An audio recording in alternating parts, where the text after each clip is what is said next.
हाय। Hello hello friends, कैसे हैं आप? प्रभा। अवेयर एंड केयर में आपका स्वागत है। मैं हूँ मम्मी की बेटी प्राची। यानी कि यानिका। हम्म। यानिका शर्मा। और आज के बाद ये ही हमेशा इस चैनल को मतलब लुक आफ्टर जो भी करेगी यही देखेगी। और मैं बहुत सारी वीडियोस डालूंगी आपके लिए, अच्छी अच्छी, यहाँ से भी दुबई से भी। और ऐसा नहीं है कि सिर्फ मैं ही देखूंगी, मम्मी की भी बहुत सारी वीडियोस आएंगी इसमें। आज हम एक अलग सी वीडियो लाए हैं। बहुत सारे कमेंट्स आते हैं जिसमें आप बहुत सारे सवाल करते हैं, उनमें से कुछ सवालों को हमने चूज किया है। और आज हम करेंगे कंबल इंटरव्यू, क्योंकि बहुत ठंड है और हम सब कंबल में बैठे हैं तो आज मैं मम्मी से सवाल पूछूंगी आप सबके बिहाफ पे, और लेट्स सी क्या जवाब करते हैं। मम्मी को नहीं पता है कि मैंने कौन से सवाल चूज करे हैं, तो उनके लिए भी एक सरप्राइज है। तो लेट्स स्टार्ट आवर कंबल इंटरव्यू। तो मम्मी, पहला सवाल, आप अपनी फैमिली के बारे में बताओ। पहले, शादी से पहले, अभी नहीं। हम 5 बहन भाई हैं। और बेटा आपको तो पता ही है, मेरे फादर टीचर और मेरी मदर हाउसवाइफ है। और मेरे 2 ब्रदर हैं, जिसमें से एक मेरे ब्रदर डीएवी में प्रिंसिपल हैं काफ़ी सालों से। मोस्टली सभी लोग टीचिंग लाइन में है। मेरी सिस्टर है, वो भी कोचिंग सेंटर चलाती है। एक सिस्टर मेरी ब्यूटिशियन है, मेरी तरह ही, जो कि हबीब के पार्लर को लुक आफ्टर करती है पूरा। और एक छोटा ब्रदर है मेरा, प्यारा सा। बस यही मेरी फैमिली है, और बाकी मेरे ससुराल में है सब। तो दूसरा सवाल है कि आपको ये काम में इंटरेस्ट कैसे हुआ। जैसे आपने बताया कि आपके घर में सब टीचिंग लाइन में थे, तो आपको इस काम में कैसे इंटरेस्ट आया? एक्चुअल में जब मैंने 9th क्लास में थी तब मैं देखा करती थी कि पार्लर में जाने से लोग बहुत सुंदर हो जाते हैं। बस मुझे इतना ही मालूम था।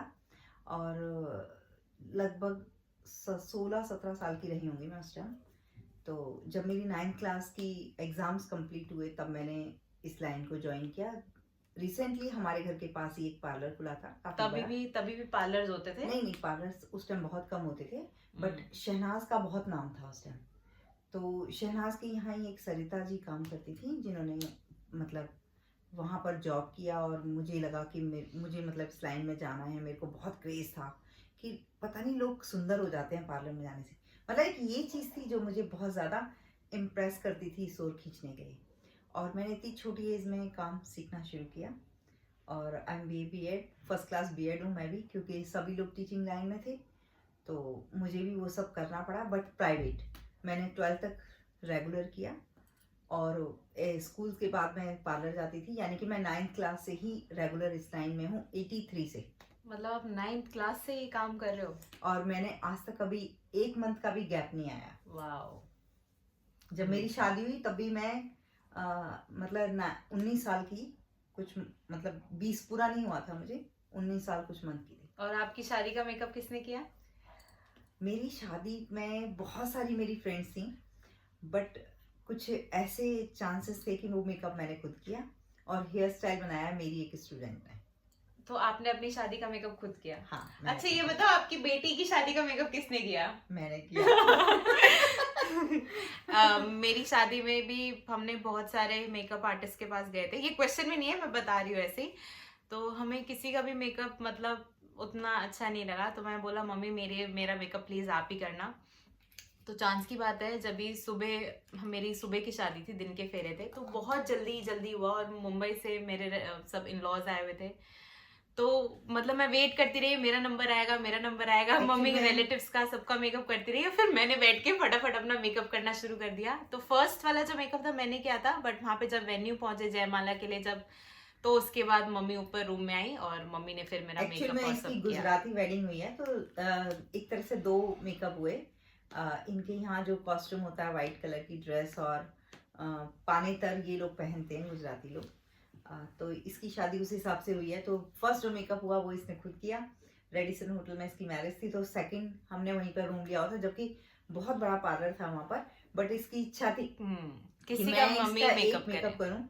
तो मैंने इसका मेकअप किया वेडिंग का। और मेरी शादी की ड्रेस भी मम्मी ने बनाई थी, मेरी एंगेजमेंट की ड्रेस भी मम्मी ने ही बनाई थी, और मेरे फेरों की ड्रेस भी मेरी मम्मी ने बनाई थी। हमने बाहर से ड्रेस नहीं ली थी, मैंने बोला मम्मी ये बहुत स्पेशल होगा अगर आप मेरे लिए बनाओगे। और वो ड्रेस मम्मी देखती है ना, अभी किसी की शादी में जाती है तो मम्मी बोलती है, इनफैक्ट मेरे भाई की भी शादी हुई तो मेरी भाभी के लिए सब ड्रेसेस मेरी मम्मी ने ली, ज्वेलरी ली। तो मम्मी ये कहती है कि हाय तेरी शादी में तो हमने एकदम सिंपल सा किया, और देखो मैं सबके उसमें जाती हूँ, अपने उसके लिए भी मैंने कितना अच्छा लिया है। तो मैं बोलती हूँ नहीं मम्मी, आपने जो किया है वो मेरे लिए सबसे स्पेशल है, क्योंकि वो आपने खुद अपने हाँ। हाथों से ही बनाया है। और जो चीज हम चाहे वो थोड़ी कम प्राइस में बेशक बने, लेकिन एक अंदर से बहुत ज्यादा क्रेज होता है कि ये फीलिंग्स, हमने। अच्छी फीलिंग हाँ। होती है, वो जो आशीर्वाद होता है। हम्म। तो वो ड्रेस सबसे अच्छी है, भले ही वो सिंपल है लेकिन सबसे अच्छी है। चलो क्वेश्चन पे वापस। तो जब आपने ये सोचा कि मैं ये काम सीखती हूँ, आपने जैसे बोला कि आप 9th क्लास में काम सीखने चले गए, तब आपकी फैमिली ने आपको सपोर्ट किया? बहुत स्ट्रगल किया उस टाइम भी, लेकिन मेरे ब्रदर ने बहुत सपोर्ट किया मुझे। अ, मैं आज भी उनके लिए अप्रिशिएट, मतलब उनकी वजह से अपने मैं। ब्रदर का नाम बताइए। मेरे ब्रदर उमाकांत पाराशर, और जो बहुत ही अच्छे बहुत अच्छे एक इंसान भी हैं, और डीएवी स्कूल में प्रिंसिपल हैं। मैं बहुत ज़्यादा रिस्पेक्टफुल हूँ आज भी मैं सबके सामने, कि उनकी वजह से मैं यहाँ तक हूँ और आप लोगों के सामने हूँ इस लाइन में। उन्होंने मुझे मेंटली और फाइनेंशियली दोनों तरह से सपोर्ट किया था उस टाइम पर, क्योंकि फादर मेरे टीचर और इतने सारे बहन भाई, हम लोग बहुत मुश्किल होता था। बट हम आज जो भी कुछ हैं उनके आशीर्वाद से और अपनी मेहनत से और आप लोगों के सपोर्ट से। चलो थैंक यू मामा जी, आपने मम्मी को सपोर्ट किया, आज मम्मी यहाँ तक है। आपने ट्रेनिंग कब शुरू करी? नेक्स्ट क्वेश्चन आपने बता दिया, आप 9th क्लास से कर रहे हो। अच्छा, तो अब आपने अपना पार्लर कब खोला? मेरी 88 में मैरिज हुई थी। 88 में मतलब मेरी जनवरी में मैरिज हुई थी, 28 जनवरी। और मेरे पार्लर की ओपनिंग थी 16 फरवरी। मेरे बड़े ब्रदर का जन्मदिन भी होता है उस दिन, तो उन्हीं के जन्मदिन पर हमने ये डेट डिसाइड की थी कि हम उस दिन उनके जन्मदिन पर अपने पार्लर की ओपनिंग करेंगे। तो हमने उसी टाइम पर पार्लर की ओपनिंग की। बट मैं रेगुलर 83 से इस लाइन में थी, रेगुलर पार्लर में थी। और उसके बाद शादी के बाद भी मैंने काफ़ी मेकअप किए। शादी के आई थिंक नेक्स्ट डे भी मैंने ब्राइडल किया था। मतलब मेरे पास ऑलरेडी इतने सारी बुकिंग्स थी। मैं कहीं पे जॉब करती थी प्रीत विहार में, तो लक्ष्मी नगर में मेरी मैरिज हुई। तो मेरी मदर इन लॉ ने कहा कि नहीं, मैं आपको पार्लर खुलवा के दूंगी। तो मैं तो मतलब बहुत शौक थी, और मुझे बहुत ज़्यादा क्रेज़ भी था कि मेरा अपना सैलून होगा, क्योंकि मैं पूरी तरह से समर्पित हूँ इस लाइन के लिए। मुझे बहुत ज़्यादा क्रेज़ है एक नई चीज़ को, मतलब नई चीज़ सीखने के लिए, नई चीज़ दिखाने के लिए, नए नए एक्सपीरियंस के लिए। मैं इस लाइन में बहुत अच्छे से जाना चाहती थी, और मैं आज अपनी इन्हीं कोशिशों की वजह से यहाँ तक हूँ। तो इसका मतलब आपकी सास ने आपको बहुत सपोर्ट किया। Yes, तो मेरी देखो mother-in-law ने वो भी बहुत टाइम support पे किया। जब इतना लोगों को पार्लर का उतना, वो आजकल तो फिर भी बहुत ओपन हो गया है, लेकिन वो टाइम पे एक्चुअली भी उतना अच्छा नहीं मानते थे, और वो ब्राह्मण फैमिली में स्पेशली ये हाँ। सब नहीं चलता है। तो भी मेरी दादी ने मम्मी को बहुत सपोर्ट किया। तो अगर आपकी मदर इन लॉज या तो आप उनको वीडियो दिखाइए और बताइए मम्मी की जर्नी के बारे में बताइए, क्योंकि अगर मम्मी वहां से यहाँ तक पहुंच सकती है वो टाइम पे, तो आप लोग भी जरूर आगे आ सकते हैं। और रात को सोने से पहले अपने हैंड की मसाज जरूर करें, क्योंकि जो बहुत मम्मी कर सर्दियाँ रही हैं। है। मैं इसीलिए सारी रिंग्स वगैरह उतार के स्पेशली मसाज कर रही हूँ। तो इसने बोला मम्मी आज मैं आपसे कुछ पर्सनल क्वेश्चन करूँ, और मेरे बहुत सारे कमेंट्स पढ़ रही थी एक्चुअल में ये।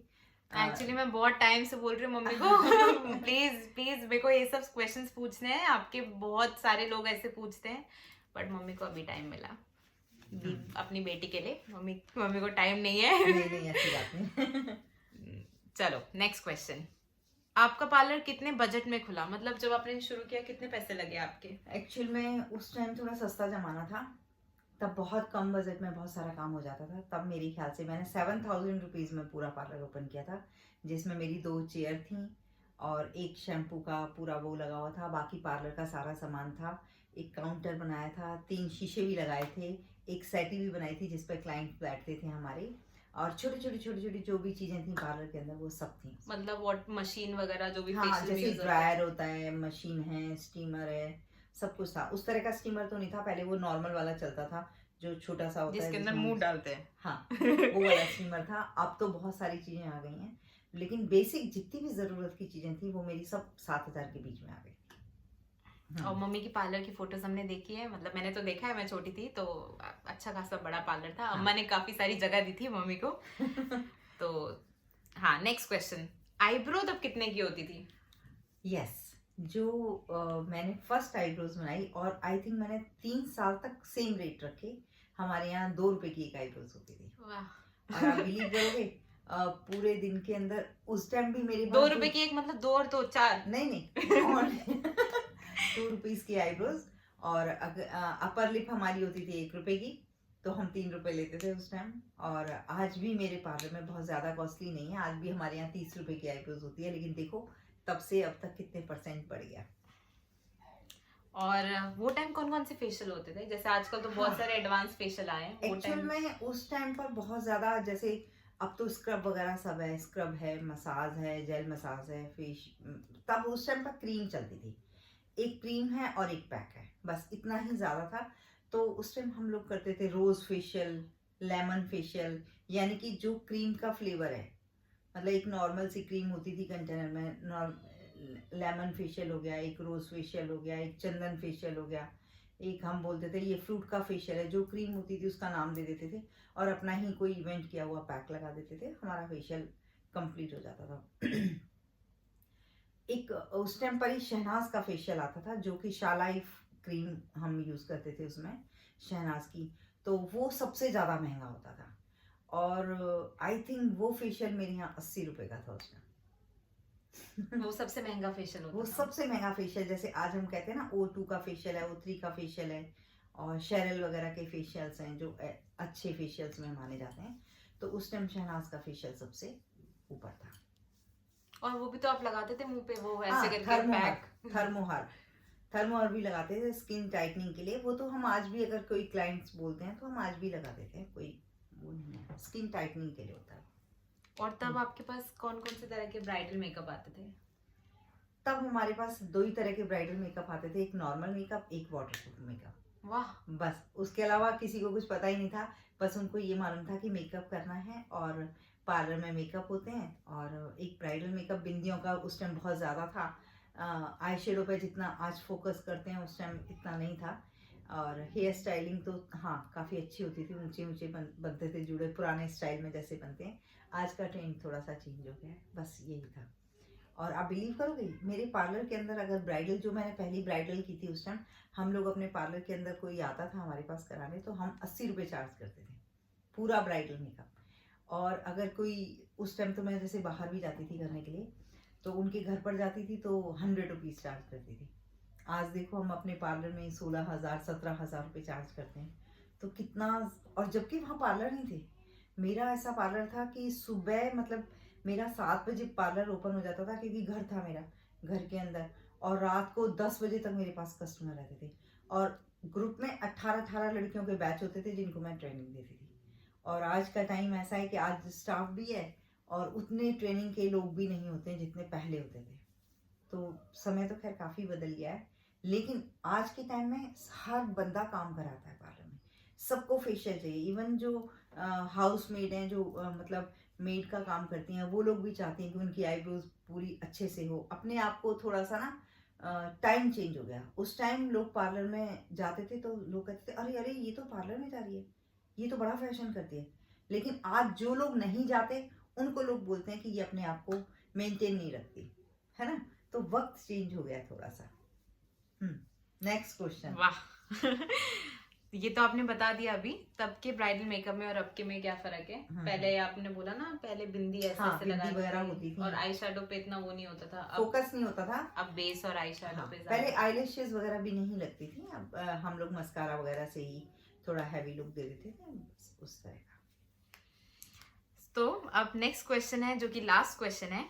अगर आपको लोग क्रिटिसाइज करते हैं तो आप उनको कैसे हैंडल करती हैं? जैसे कमेंट करते हैं, वैसे मैंने ज्यादा लोग आपको कुछ गलत नहीं लिखते हैं, सब लोग अच्छा ही लिखते हैं आपके लिए, बट एक दो जो भी हैं। देखो, जो लोग प्यार करते हैं वो उल्टा भी बोल सकते हैं, है ना। हम जिनको प्यार करते हैं, कहते हैं ना, जो अपने बच्चे होते हैं वो हमें अच्छा बोल सकते हैं तो कभी बुरा भी बोल सकते हैं। हो सकता है उनको मेरी कोई वीडियो बुरी लगी हो सकता है मेरी कोई बात उनको बुरी लगी हो, तो वो उनका अपना पॉइंट ऑफ व्यू है। जब मैं इतना ध्यान नहीं देती, मैं उन चीज़ों पर ज़्यादा ध्यान देती हूँ जो मुझे अच्छा कहते हैं। तो अगर कोई बुरा भी कहता है तो कोई बात नहीं, वो उसका अपना पॉइंट ऑफ व्यू है, उससे ज़्यादा फर्क नहीं पड़ता है। हाँ, हर एक इंसान की अपनी अपनी सोच है। सही बात है। एक चीज मैं बोलना चाहूंगी, मैंने देखा है मम्मी के चैनल पे कुछ बोलते हैं लोग कि आपने फेस को गोरा कर दिया, ये नहीं करना चाहिए, जिसका जो कलर है वही रहने देना चाहिए। तो पहली बात तो मम्मी के जो मेकअप वीडियोस होते हैं ज्यादातर वो ट्यूटोरियल्स होते हैं, क्लासेस के मेकअप होते हैं, जिसमें एक्चुअली में स्टूडेंट्स आके बोलते हैं कि जी हमारे क्लाइंट ने बोला है कि स्किन सावली है, उनको गोरा दिखना है। तो अगर कोई गोरा दिखने जाता है तो आपको क्या प्रॉब्लम है, मुझे क्या, अगर मैं चाहती हूँ कि हाँ भाई मैं गोरी दिखूं तो उसमें कोई प्रॉब्लम नहीं है ना। हाँ ये है कि अगर कोई जिसका कलर सांवला है, जैसे मेरा कलर सांवला है, तो हाँ मुझे प्रॉब्लम नहीं है, बट अगर मैं गोरा दिखना चाहती हूँ तो शायद किसी और को भी नहीं होनी चाहिए। मम्मी अपने ट्यूटोरियल्स में उस तरह से ही मेकअप बताती हैं कि जिसका कलर थोड़ा डाउन है आप उसको कैसे इनहांस कर सकते हो। इसका मतलब ये नहीं है कि आप एकदम, आप उन लोगों के जवाब के लिए भी है, स्पेशली जो लोग इस तरह की वीडियोस देखो। हमेशा हम लोग जिनका काम करते हैं उनके ऊपर डिपेंड करता है कि हमें उनका वर्क कैसे करना है, सामने वाले कस्टमर का वर्क कैसे करना है। अगर आपके पार्लर में कोई आता है और कहता है नहीं मेरे को बहुत फेयर कलर चाहिए, तो हमें वो चीज देनी ही चाहिए, ठीक है, क्योंकि हमें उसके हिसाब से काम करना, कस्टमर उससे सेटिस्फैक्शन, पेमेंट लेनी है, उससे पैसा लेना है। और अगर हम उसके हिसाब से काम नहीं करेंगे, उसको सेटिस्फाइड नहीं करेंगे, तो मतलब और ये भी ठीक है नहीं है। मम्मी, मतलब मैंने आपका देखा है क्लासेस का मेकअप, मैं भी मतलब कुछ क्लासेस में मम्मी की रही हूँ यहाँ पे, तो मैंने ये नोटिस किया है कि जब भी कैमरा, जो कैमरे में जो वीडियो आती है ना उसमें एक्चुअली थोड़ा वाइट लगता है, लेकिन अगर आप नेचुरल देखो या आप मम्मी के किसी भी स्टूडेंट से पूछ सकते हो कि जब एक्चुअली में वो सामने मेकअप देखते हैं वो बहुत ही नेचुरल लगता है, लेकिन कैमरे की वजह से, लाइट्स की वजह से वो शायद वो वीडियो में उस तरह से नहीं आता। सामने मम्मी का बेस एकदम परफेक्ट लगता है। तो अगर आपको सिर्फ ये चीज की सामने शिकायत, अगर आप देखोगे तो मतलब मुझे ऐसा लगता है कि जितने भी मेरे स्टूडेंट गए हैं और जो मेरी वीडियोस भी देख रहे हैं, तो वो लोग भी बताते हैं कि उतना अच्छा हमारा वीडियो में नहीं आ पाता है, इंक्लूडिंग मी, मैं भी हाँ, जानती हूँ ये चीज, जितना अच्छा वैसे लगता है, क्योंकि मेरा भाई फोटोग्राफी करता है, वही वीडियो बनाता है, तो मतलब एक प्रोफेशनल और सब में फर्क है ना। लेकिन हाँ ये है कि मम्मी की वीडियोस से मम्मी ज्यादा घुमाती फिराती नहीं है, 100 प्रोडक्ट्स के बारे में नहीं बताती हैं, क्योंकि एक्चुअली मैं आपको एक पर्सनल एक्सपीरियंस से बताऊंगी, जो मेकअप आर्टिस्ट होते हैं ना वो आपको बहुत फैंसी प्रोडक्ट्स बताएंगे, ये ले लो, ये मम्मी मम्मी को पता है लगाएंगे वो दो ही, लेकिन ये आपको नहीं बताएंगे। वो मम्मी आपको वो बेसिक चीज से ही बताती हैं, जो मम्मी खुद करती है वही बताती है। मम्मी ज्यादा दिखावा नहीं करती और चाहती भी नहीं कि किसी को गलत बताएं, या कोई बेचारा 10 प्रोडक्ट्स ले ले जो उसको कभी काम भी नहीं आएंगे। तो मम्मी बहुत छोटे से ही काफी अच्छा कुछ करके आप बताती है। जितने कम प्रोडक्ट से मेकअप करेंगे उतना ज्यादा बेटर रहेगा। और हम फिर भी कितना भी कम करें, प्रोडक्ट इतना एक्सपेंसिव होता है, तब भी हमारी वैनिटी में काफी सारे प्रोडक्ट आ ही जाते हैं। कितना भी हम कम करें, हमें 1 2 3 ब्रांड तो रखने ही पड़ते हैं, और वही एक रीजन होता है कि हमारे पास बहुत सारे प्रोडक्ट हो जाते हैं। तो जितना कम बेस आप यूज करेंगे, जितनी अच्छी ब्लेंडिंग करेंगे, उतना बेटर आपके पास रिजल्ट आएगा और आपको बहुत अच्छा लगेगा।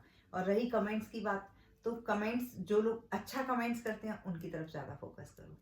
कहते हैं ना, कभी भी अपने से ऊंचे को देखकर मत चिढ़ो, जो अपने से डाउन है उसको देख के खुश रहो। तो हम खुश रहने वाले बंदों में से हैं। जो हमारे लिए अच्छा बोलते हैं उसके लिए ठीक है, जो नहीं बोलते, जो हमारे लिए बुरा बोलते हैं या हमें कमेंट करते हैं, वो उनका अपना पॉइंट ऑफ व्यू। नहीं वैसे आपके लिए ज्यादा लोग बुरा नहीं हाँ, बोलते, ज्यादा नहीं सब बोलते, अच्छा पर ही फिर भी बोलते हैं। जो और भी है। मैं बहुत मुझे तो बहुत प्राउड होता है कि मेरी मम्मी ने ये एज पे आके मतलब इतना कुछ अचीव किया है। वो तो मम्मी को पहले इतना यूट्यूब का नॉलेज नहीं था ना, मम्मी तो काफी टाइम से, अगर पहले ही मम्मी ऐसा सोचती तो बहुत ही मतलब कमाल हो जाता।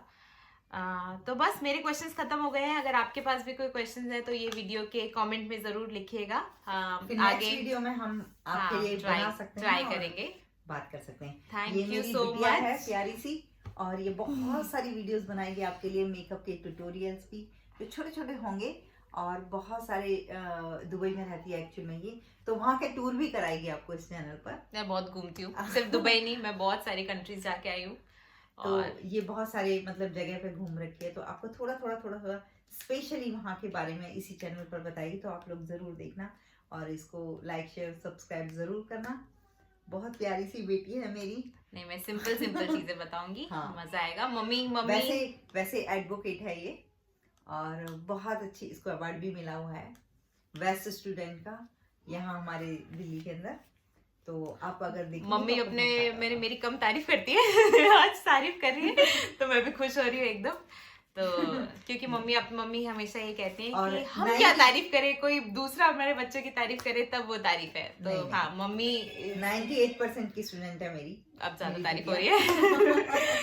चलो अभी हम आपको बोर नहीं करेंगे, अब नेक्स्ट वीडियो में मिलेंगे। कुछ और आपके पास सवाल हो तो प्लीज कमेंट में लिखना, हम उसको जरूर लेंगे। Thank you very much, bye bye, enjoy the Bye. सर्दी, गुड नाइट।